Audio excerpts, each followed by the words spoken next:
कहानी की शुरुआत में हमें एक कार फैक्ट्री दिखाई जाती है जहां कई मैकेनिक काम में व्यस्त हैं। अचानक एक लाल कार का हुड अपने आप बंद हो जाता है, जिससे एक मैकेनिक का हाथ कुचल जाता है। थोड़ी देर बाद दूसरा मैकेनिक उसी कार में बैठता है। वह सिगार पी रहा होता है और लापरवाही से कार की सीट पर राख गिरा देता है, जैसे जानबूझकर किया हो। जब सभी लोग वहां से चले जाते हैं तो सुपरवाइजर देखता है कि लाल कार की लाइट्स अभी भी जल रही हैं। जब वह कार के पास जाता है तो उसे कार के अंदर एक मैकेनिक की लाश मिलती है। यह वही मैकेनिक होता है जिसने कार की सीट पर सिगार की राख गिराई थी। इसके बाद कहानी 28 साल आगे बढ़ती है, जहां हमें एरी और डेनिस से मिलवाया जाता है। इन दोनों के हाई स्कूल का पहला दिन होता है।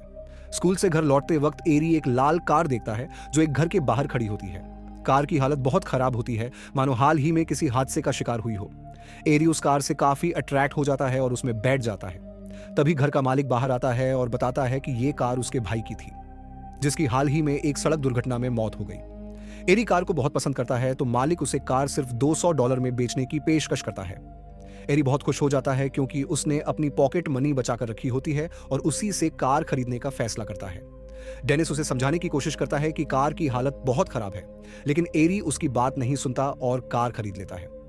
वह कार को घर ले आता है, लेकिन उसकी मां को यह बिल्कुल पसंद नहीं आता। वह गुस्से में कहती है कि वे इस कार को घर पर नहीं रख सकते। आखिर में मजबूरी में एरी कार को एक गैराज में ले जाता है जो एक आदमी पोसी का होता है। गैराज का मालिक रूखा और अनमनासा था, लेकिन एरी और डेनिस के बार बार मनाने पर वह अनिच्छा से कार को वहां रखने की इजाजत दे देता है। अगले दिन स्कूल में एक बदमाश जो अक्सर दूसरों को परेशान करता था, एरी को निशाना बनाता है।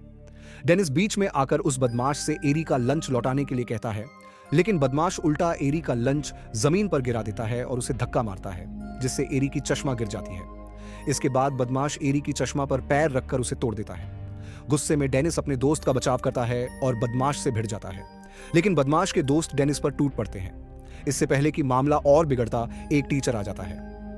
डेनिस टीचर को बताता है कि बदमाश उन पर चाकू से हमला करने वाला था।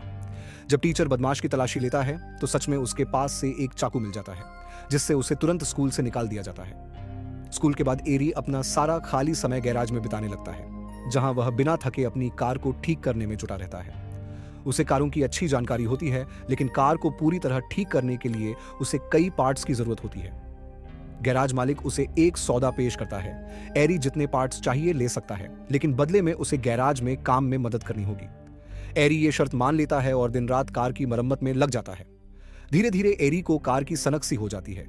कई दिन बीत जाते हैं और वह डेनिस से भी नहीं मिलता। जब डेनिस आखिरकार एरी से मिलने गैराज जाता है तो उसे एरी के व्यवहार में कुछ अजीब लगता है। पहले जो एरी शांत और सहमा सा रहता था, अब उसमें एक अजीब सा आत्मविश्वास आ गया था, जो स्वाभाविक नहीं लगता। चिंतित डेनिस एरी की मां से बात करता है, जो अपनी चिंता जाहिर करती है। वह बताती है कि उसने कार की हिस्ट्री के बारे में पता किया तो उसे पता चला कि इसके पिछले मालिक की मौत कार के अंदर दम घुटने से हुई थी। वह एरी और इस कार के बीच बढ़ते जुड़ाव से बेहद असहज महसूस कर रही थी।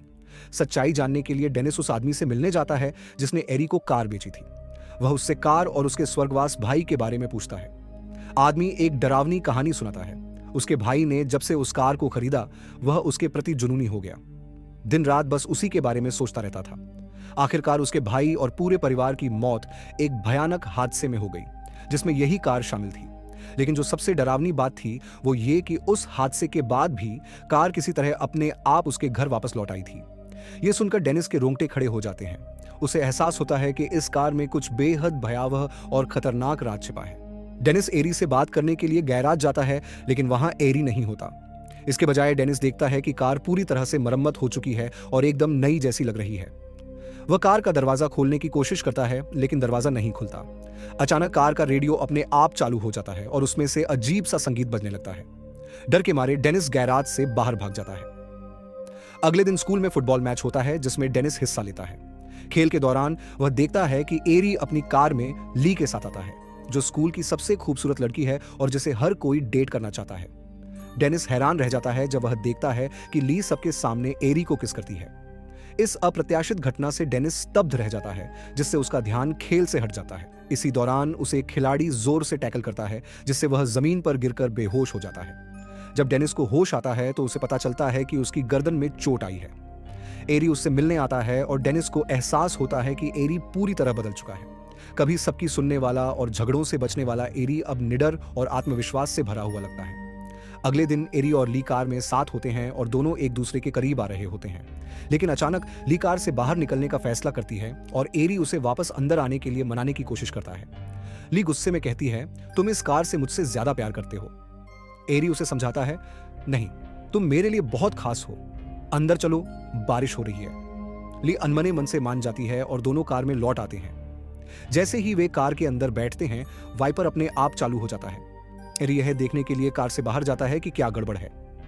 इसी बीच ली कुछ खा रही होती है जब वह देखती है कि रेडियो अपने आप चालू हो जाता है और कार के अंदर से एक तेज रोशनी निकलने लगती है। अचानक उसका खाना गले में फंस जाता है और वह घबराकर दम तोड़ने लगती है। एरी कार का दरवाजा खोलने की कोशिश करता है, लेकिन दरवाजा अपने आप लॉक हो चुका होता है। किसी तरह ली दरवाजा खोलने में कामयाब हो जाती है और कार से बाहर गिर जाती है। वहां से गुजर रहा एक आदमी दौड़कर आता है और उसे हेमलिच तकनीक से बचा लेता है। ली हिल गई होती है, लेकिन वह बच जाती है। जब एरी उसे उसके घर छोड़ने जाता है तो ली उससे कहती है, मैं अब तुम्हारे साथ कुछ नहीं रखना चाहती। जब भी हम उस कार में होते हैं, कुछ ना कुछ गलत जरूर होता है। मुझे यकीन है कि उस कार ने मुझे मारने की कोशिश की थी। एरी उसकी चिंता को नजरअंदाज कर देता है। उसे लगता है कि ली जरूरत से ज्यादा रिएक्ट कर रही है। वह मानता है कि उस घटना ने ली को मानसिक रूप से झकझोर दिया है, इसलिए वह ऐसी बातें कर रही है। एरी जिद करता है, मैं कल तुमसे मिलने आऊंगा। इसके बाद एरी कार को गैराज में पार्क करता है और घर चला जाता है, इस बात से अनजान कि उसके और उसकी प्यारी कार के चारों ओर अंधेरा गहराता जा रहा है। एरी के जाने के बाद वही लड़का जिसे एरी की वजह से स्कूल से निकाला गया था, अपने दोस्तों के साथ गैराज में आता है। वे मिलकर एरी की कार को पूरी तरह से तोड़ फोड़ देते हैं, उसे टुकड़ों में बिखेर देते हैं। अगली सुबह एरी ली के घर जाता है और उसे अपने साथ गैराज चलने के लिए मना लेता है। जब वे गैराज पहुंचते हैं तो एरी अपनी बर्बाद हुई कार को देखकर गुस्से से भर जाता है। उसे लगता है कि ली ने कार से अपनी नफरत की वजह से ऐसा किया है। वह उस पर चिल्लाता है और बुरा भला कहता है। एरी के इस रवैये से आहत ली चुपचाप वहां से चली जाती है। बाद में एरी घर लौटता है, लेकिन उसका गुस्सा और बढ़ जाता है। वह अपनी मां से भी बदतमीजी से बात करता है। जब उसके पिता उसे रोकने की कोशिश करते हैं तो एरी गुस्से में आकर उन्हें कॉलर से पकड़ लेता है, ऐसा कुछ जो उसने पहले कभी नहीं किया था। गुस्से और बेकाबू हालत में वह घर से बाहर निकल जाता है और वापस गैराज पहुंचता है। गैराज में एरी ठान लेता है कि वह इस कार को किसी भी हालत में ठीक करेगा। तभी उसकी आंखों के सामने कुछ ऐसा होता है जिस पर यकीन करना मुश्किल है। कार खुद ब खुद ठीक होने लगती है। एक एक करके सारे हिस्से जुड़ने लगते हैं, मानो कार जिंदा हो। लेकिन डरने की बजाय एरी को एक अजीब सा रोमांच महसूस होता है। अब वह पूरी तरह से कार के जादू में फंस चुका होता है और उसे इस बात का एहसास नहीं होता कि यह कार कितनी खतरनाक है। इस बीच उन्हीं लड़कों में से एक, जिसने कार को तोड़ने में मदद की थी, अकेला कहीं जा रहा होता है। अचानक एरी की कार उसके सामने आ जाती है। लड़के को लगता है कि एरी कार चला रहा है और वह उस पर चिल्लाता है। लेकिन जब वह अंदर झांक कर देखता है तो उसे एहसास होता है कि कार में कोई नहीं है। डर से कांपता हुआ वह वहां से भागने की कोशिश करता है, लेकिन कार उसका पीछा करने लगती है। अपनी जान बचाने के लिए लड़का ऐसे रास्ते की तरफ दौड़ता है जहां उसे लगता है कि कार नहीं आ पाएगी, लेकिन कार जबरदस्ती उस इलाके में घुस जाती है और उसे कुचलकर मार डालती है। वहां से एरी के होने का कोई सबूत नहीं मिलता। अगली सुबह एरी अस्पताल में डेनिस से मिलने जाता है, जो अब भी ठीक हो रहा होता है। डेनिस को पहले ही पता चल चुका होता है कि कार को पूरी तरह से नष्ट कर दिया गया था, इसलिए जब एरी उसे बताता है कि कार अब पूरी तरह से ठीक हो चुकी है तो वह चौंक जाता है। शक भरी नजरों से डेनिस पूछता है कि कार इतनी जल्दी कैसे ठीक हो गई, लेकिन एरी सवाल टालकर अचानक वहां से चला जाता है। इसके बाद एक डिटेक्टिव एरी से मिलने आता है और उससे पूछताछ करता है। डिटेक्टिव बताता है कि ली ने उसे बताया था कि कार पूरी तरह से टूट चुकी थी, लेकिन किसी तरह उसने खुद को फिर से ठीक कर लिया। वह पूछता है कि क्या यह सच है, लेकिन एरी चुप रहता है। फिर डिटेक्टिव उसे बताता है कि उन लड़कों में से एक, जिसने उसकी कार को तोड़ा था, अब मर चुका है। इस खबर से घबराने के बजाय एरी हल्के से मुस्कुराता है और कहता है, अच्छा हुआ। फिर वह वहां से चला जाता है। एरी के इस अजीब व्यवहार से डिटेक्टिव का शक और गहरा हो जाता है। इस बीच वह लड़का, जिसे एरी की वजह से स्कूल से निकाला गया था, अपने एक दोस्त के साथ कहीं जा रहा होता है। दोनों वही लड़के थे जिन्होंने कार को तोड़ने में हिस्सा लिया था। अचानक उन्हें महसूस होता है कि कोई कार उनका पीछा कर रही है। डर के मारे वे स्पीड बढ़ा देते हैं और एक गैस स्टेशन पहुंचते हैं, जहां उनका एक और दोस्त उनका इंतजार कर रहा होता है, जिसने कार को तोड़ने में मदद की थी। स्कूल से निकाला गया लड़का खतरा भांपते हुए कार से बाहर निकलता है और एक बड़ा मेटल रॉड पकड़ लेता है, ताकि जैसे ही एरी की कार आए वह उस पर हमला कर सके। कुछ देर बाद वही कार वहां आ जाती है और आते ही उनकी कार में टक्कर मार देती है।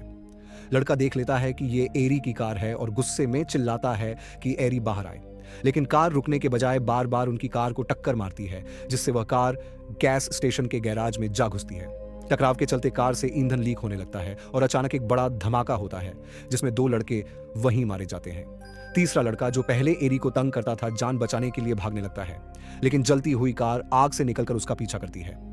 लड़का जितनी भी कोशिश करता है, कार उसे नहीं छोड़ती और आखिर में उसे भी मार देती है। बाद में कार खुद से गैराज लौट आती है और वहीं पार्क हो जाती है। गैराज मालिक कार से धुआं निकलता देखता है और एरी को बुलाता है, लेकिन कोई जवाब नहीं मिलता। वह कार का दरवाजा खोलने की कोशिश करता है, लेकिन जैसे ही वह अंदर बैठता है, दरवाजा अपने आप लॉक हो जाता है। इसके बाद उसकी भी मौत हो जाती है। अगली सुबह जब एरी घर लौटता है तो वहां पुलिस और वही डिटेक्टिव मौजूद होते हैं जिसने पहले उससे सवाल किए थे। डिटेक्टिव एरी को बताता है कि उसके गैराज में उसकी कार के अंदर गैराज मालिक की लाश मिली है। अब तक कार पूरी तरह से ठीक हो चुकी होती है और एकदम नई जैसी दिखती है। एरी जानता है कि इन घटनाओं के पीछे कार का हाथ है, लेकिन वह डिटेक्टिव को कुछ नहीं बताता। वह कार के प्रति इतना जुनूनी हो चुका होता है कि उसे खोने के ख्याल से भी डरता है। इस बीच डेनिस अस्पताल से घर लौट आता है।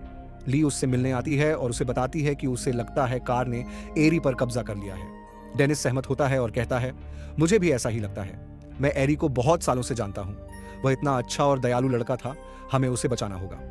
उनकी बातचीत के बाद ली वहां से चली जाती है और कुछ देर बाद एरी डेनिस के घर पहुंचता है।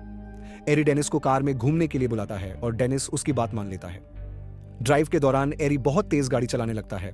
डेनिस बार बार उसे धीमा करने के लिए कहता है, लेकिन एरी उसकी बात को नजरअंदाज करता है और आत्मविश्वास से कहता है, ये कार मुझे कभी नुकसान नहीं पहुंचाएगी। एरी की खतरनाक ड्राइविंग के बावजूद वे किसी तरह एक बड़े हादसे से बच जाते हैं। डेनिस को एहसास हो जाता है कि एरी अब पूरी तरह बदल चुका है। वह अब वो इंसान नहीं रहा जिसे वह पहले जानता था। अगले दिन डेनिस एरी को गैराज में मिलने के लिए बुलाता है। डेनिस और ली वहां साथ पहुंचते हैं और एक एक्सकैवेटर के अंदर बैठकर खुद को तैयार करते हैं। उनकी योजना होती है कि इस मशीन से कार को कुचल दिया जाए, लेकिन कार सीधे दिखाई नहीं देती। उसने खुद को गैराज में छिपा लिया होता है। ली एक्सकैवेटर से बाहर निकलती है, लेकिन जैसे ही वह नजर आती है, कार अचानक तेज रफ्तार से उसके पीछे भागती है। ली किसी तरह खुद को बचाने के लिए एक पोल पकड़कर लटक जाती है, फिर भी कार उसे छोड़ने को तैयार नहीं होती। जब कार लगभग ली को टक्कर मारने ही वाली होती है, डेनिस एक्सकैवेटर से बीच में आ जाता है और ली की जान बचा लेता है। कार कुछ कदम पीछे हटती है और इस बार उसके अंदर एरी होता है। एरी पूरी तरह से अपनी कार के जुनून में खो चुका था। उसकी दीवानगी उसे पागल बना चुकी थी और अब वह किसी को भी खत्म करने के लिए तैयार था जो उसके और उसकी कार के बीच आए। वह कार को एक्सकैवेटर के सामने लाता है, पूरी तरह से ठीक और हमला करने के लिए तैयार। डेनिस, जो एक्सकैवेटर के अंदर बैठा होता है, अचानक पाता है कि मशीन अपने आप बंद हो गई है। वह बार बार उसे स्टार्ट करने की कोशिश करता है, लेकिन एक्सकैवेटर चालू नहीं होता। दूसरी ओर एरी की नजरें अब ली पर टिकी होती हैं। वह कार लेकर ली का पीछा करने लगता है, जिससे ली मजबूर होकर एक कमरे में शरण लेती है। गुस्से और पागलपन में एरी कार को सीधे उस कमरे में घुसा देता है, जिससे एक जोरदार टक्कर होती है। टक्कर इतनी भयानक होती है कि एरी कार के विंडशील्ड से बाहर जा गिरता है। गिरते हुए कांच का एक बड़ा टुकड़ा एरी के शरीर में जा घुसता है, जिससे उसे भयंकर दर्द होता है। अपनी आखिरी सांसों में वह अपनी प्यारी कार को एक आखिरी बार छूने की कोशिश करता है, लेकिन उससे पहले ही उसकी मौत हो जाती है। अब कार का अगला निशाना ली बन जाती है। कार रिवर्स में जाती है और पूरी रफ्तार से ली को कुचलने के लिए बढ़ती है। ली तेजी से रास्ते से हट जाती है, जिससे कार एक पोल में फंस जाती है। इसी दौरान डेनिस आखिरकार एक्सकैवेटर को चालू करने में कामयाब हो जाता है। वह उसे कार की ओर ले जाता है और उसे कुचलना शुरू कर देता है। मौके का फायदा उठाकर ली भी एक्सकैवेटर पर चढ़ जाती है ताकि सुरक्षित रह सके, लेकिन कार इतनी आसानी से हार मानने को तैयार नहीं थी। वह बार बार खुद को ठीक करने की कोशिश करती है, लेकिन डेनिस उसे कोई मौका नहीं देता।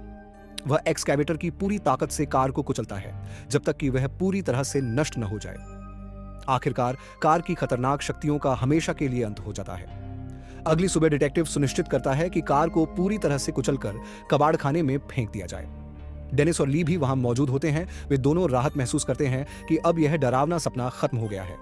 लेकिन जैसे ही वे वहां से जाते हैं, कबाड़खाने में काम करने वाला एक मजदूर कुछ अजीब महसूस करता है। वह देखता है कि कार का एक हिस्सा अपने आप हिल रहा है। यह इशारा करता है कि कार की खौफनाक ताकतें अब भी बाकी हैं और शायद वह फिर से खुद को ठीक कर लेगी।